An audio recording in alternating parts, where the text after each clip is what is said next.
Assalamualaikum warahmatullahi wabarakatuh. Hari ini kami setelah buka bidan praktek DP Hartati di sebelah Pustu Desa Kualu, tepatnya di sebelah kantor Desa Kualu. Sini kami menerima pengobatan, pemeriksaan kehamilan, persalinan, sunat, baik itu sunat secara manual, laser ataupun sunat modern tanpa jarum suntik, dan juga menerima KB, imunisasi, dan cek labor, gula, kolesterol, dan asam urat. Kami juga menerima pengobatan tibun nabawi, yaitu terapi bekam, karena ini sangat dianjurkan oleh Rasulullah, dan saya sendiri sudah merasakan manfaatnya dan beberapa bidan lainnya. Ini penjelasan dari seorang dokter, yaitu Dr. Agus Ramadi, tentang bekam, sekaligus dia seorang ustadz ya. Mari kita simak penjelasan dari Ustadz Agus Ramadi tentang bekam dan manfaatnya. Ketika Rasulullah Yuk kita simak. Mi'raj, ya, Rasulullah pun itu bilang sama para malaikat, ya Rasulullah, perintahkan umatmu. Jadi oleh-olehnya Nabi ketika Isra Mi'raj itu tidak hanya sholat, tapi juga berbekam. Maka itu kenapa Rasulullah sangat menganjurkan ya umatnya ini untuk berbekam. Ya, bahkan ada satu hadis kesembuhan itu terletak pada 3. Ya, yang pertama dan salah satunya adalah dengan Nabi berbekam, yaitu minum madu, berbekam, dan sundutan dengan besi panas. Tetapi tidak direkomendasikan yang sundutan dengan besi panas. Berarti hal ini menunjukkan begitu luar biasanya bekam, dan Rasulullah itu rutin berbekam. Bahkan ada satu hadis, walaupun ini kita cek hadis ini sahih atau tidak, disunnahkan tanggal 17, 19, dan 21. Gitu ya. Jadi ada tanggal-tanggal yang memang direkomendasikan itu. Jadi bekam ini merupakan kebiasaan yang Rasul lakukan. Semua Rasul pernah pusing di bekam. Ya, Rasul rutin juga berbekam sebulan sekali. Bahkan ada titik-titik bekam yang direkomendasikan oleh Rasul. Misalnya di sini, di sini, di sini. Titik-titik bekam yang direkomendasikan oleh Rasul. Dan ini ada dasar hadis. Maka itu kenapa terapi bekam ini sangat-sangat direkomendasikan sekali. Apalagi sebaiknya dirutinkan. Kalau Mas Yasir belum bekam, sebaiknya berbekam. Sebulan sekali saja. Itu nikmat sekali. Atas anjuran dokter dan juga sesuai dengan anjuran dari Rasulullah SAW. Iya.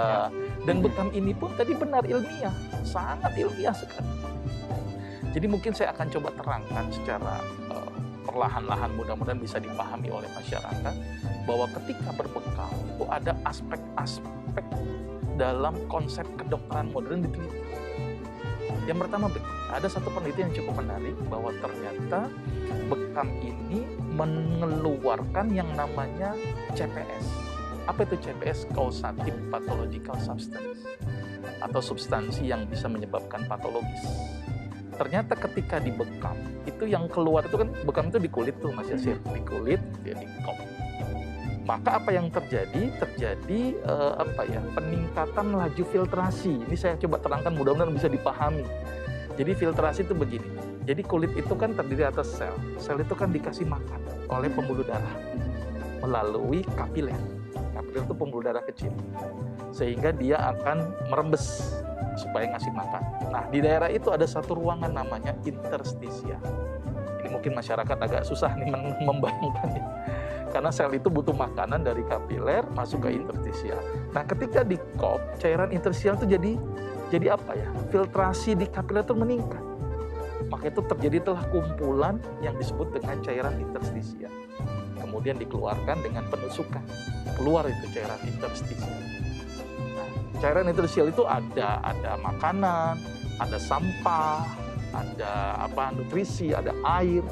Itu dikeluarkan ketika bekam. Maka itu kenapa banyak penelitian ternyata bekam itu sangat bagus untuk mengeluarkan zat-zat yang tidak berguna. Asam urat ikut keluar, kolesterol buruk juga ikut keluar. Makanya tadi benar tuh artikel tadi.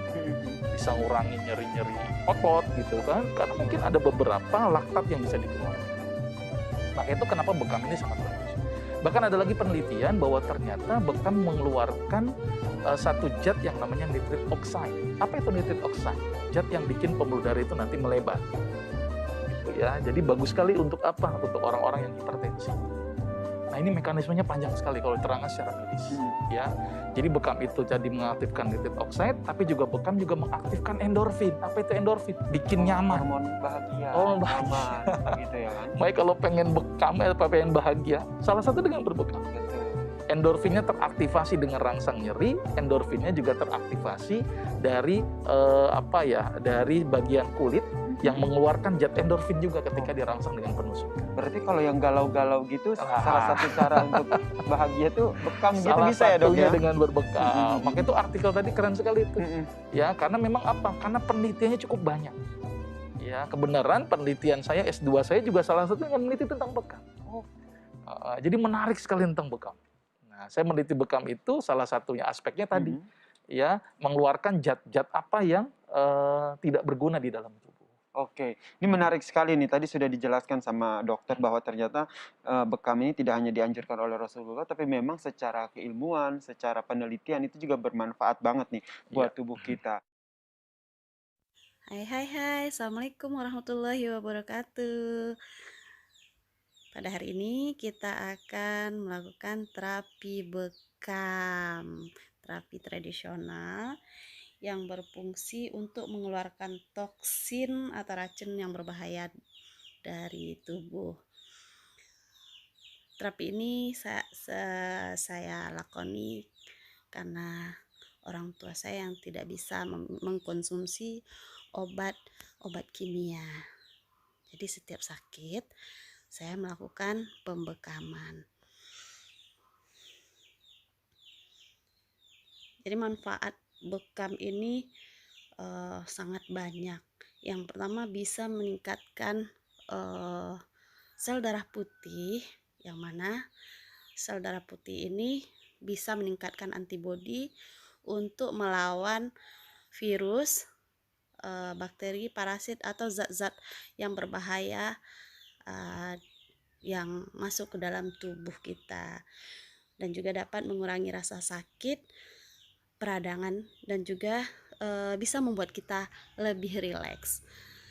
Oke, ini saya lakukan pembekaman dengan mahram saya sendiri, dengan saudara laki-laki saya, dengan keluhan pusing setelah divaksin dan juga saraf terjepit. Beliau ini juga seorang tenaga kesehatan yang biasanya kalau udah kambuh saraf terjepitnya biasanya nginap dulu ya di rumah sakit. Nah, setelah dibekam ini sudah tidak pernah lagi dirawat di rumah sakit untuk pengobatan saraf terjepit.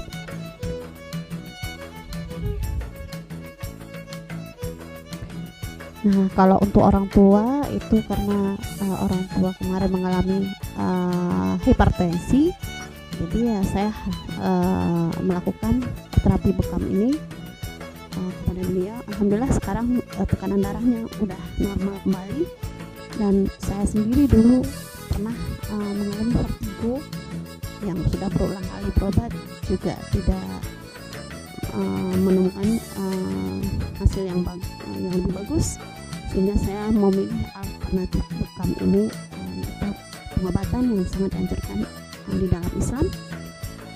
Dan sebelumnya juga ada seorang bidan juga badan melemah sebelah, mungkin stroke ringan ya, udah beberapa kali terapi di rumah sakit juga capek mungkin, dan akhirnya mencoba juga terapi ini. Alhamdulillah sekarang dia sudah merasakan betapa bermanfaatnya bekam. Bahkan beliau juga buka di praktek sendiri terapi bekam ini. Namun kita jangan lupa ya, karena kesembuhan itu dari Allah dan atas izin Allah, dan semua pengobatan apapun itu hanyalah sebuah usaha. Dan ingat kembali, kesembuhan hanya dari Allah dan atas izin Allah. Demikian, Assalamualaikum warahmatullahi wabarakatuh.